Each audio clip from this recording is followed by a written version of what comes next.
Halo teman-teman, kembali lagi bersama saya Deborah Hotmoli Sirait SP, peserta Latsar CPNS 2022 BPSDM Provinsi Sumatera Utara, golongan 3, angkatan 44, kelompok 1.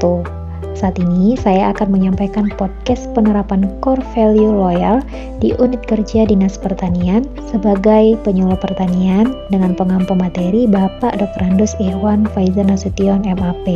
Selamat mendengarkan.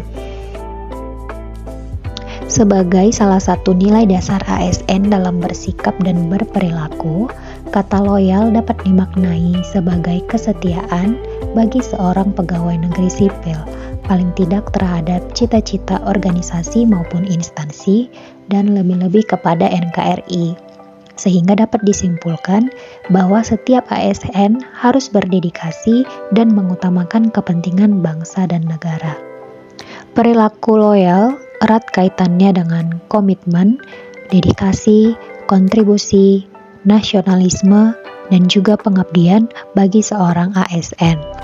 Ada beberapa karakteristik yang dapat digunakan oleh sebuah instansi untuk mengukur loyalitas pegawainya, yaitu yang pertama, taat kepada aturan atau peraturan, bekerja dengan integritas, tanggung jawab kepada organisasi, kemauan untuk bekerja sama, rasa memiliki yang tinggi, hubungan antar pribadi yang baik, kesukaan terhadap pekerjaan, keberanian mengutarakan ketidaksetujuan, dan menjadi teladan bagi pegawai lain. Terdapat 3 panduan perilaku loyal. Yang pertama, memegang teguh ideologi Pancasila, Undang-Undang Dasar 1945, setia pada NKRI, serta pemerintahan yang sah.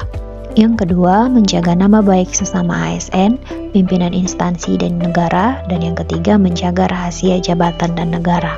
Adapun penerapan nilai dasar loyal di unit kerja saya sebagai penyuluh pertanian dari panduan perilaku yang pertama, yaitu memegang teguh ideologi Pancasila, Undang-Undang Dasar 1945, setia pada NKRI serta pemerintahan yang sah. Yang pertama adalah memulai aktivitas pekerjaan dengan berdoa, baik ketika memulai sebuah pertemuan dan rapat kelompok tani maupun rapat evaluasi PPL. Memulai aktivitas bekerja seperti saat apel pagi dengan berdoa dan juga berdoa ketika memulai sebuah aktivitas di lapangan. Yang kedua, disiplin dan berintegritas dalam bertugas serta bertanggung jawab penuh atas tugas. Ketiga, menerima pendapat orang lain, mengembangkan karakter gotong royong, suka bermusyawarah dan toleransi di kantor maupun di lapangan. Dan yang terakhir, tidak membeda-bedakan baik didasari suku, budaya, dan agama, artinya memiliki toleransi dengan rekan kerja maupun dengan petani. Untuk penerapan dari panduan perilaku yang kedua, yaitu menjaga nama baik sesama ASN, pimpinan instansi dan negara, yang pertama adalah tidak saling menjatuhkan namun saling mendukung. Artinya kesalahan rekan maupun pimpinan adalah tergolong rahasia dan tidak untuk diumbar.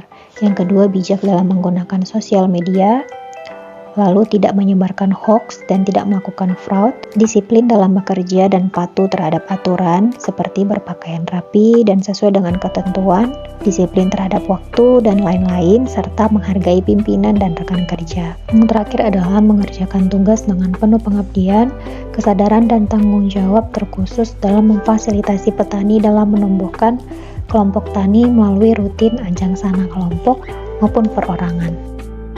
Dan penerapan untuk panduan perilaku yang ketiga, yaitu menjaga rahasia jabatan dan negara. Yang pertama adalah menjaga ketat keamanan dan kerahasiaan informasi, rahasia data yang bersifat fisik maupun non-fisik. Yang kedua, mengontrol agar informasi yang bersifat rahasia tidak boleh diberitahukan kepada pihak lain yang tidak berhak mengetahuinya. Yang ketiga, tidak memanfaatkan informasi, rahasia jabatan atau negara untuk kepentingan pribadi maupun golongan. Dan yang terakhir adalah melakukan pekerjaan di lapangan sesuai dengan prosedur atau SOP yang sudah ditetapkan. Sekian untuk podcast penerapan nilai dasar loyal. Terima kasih sudah mendengarkan.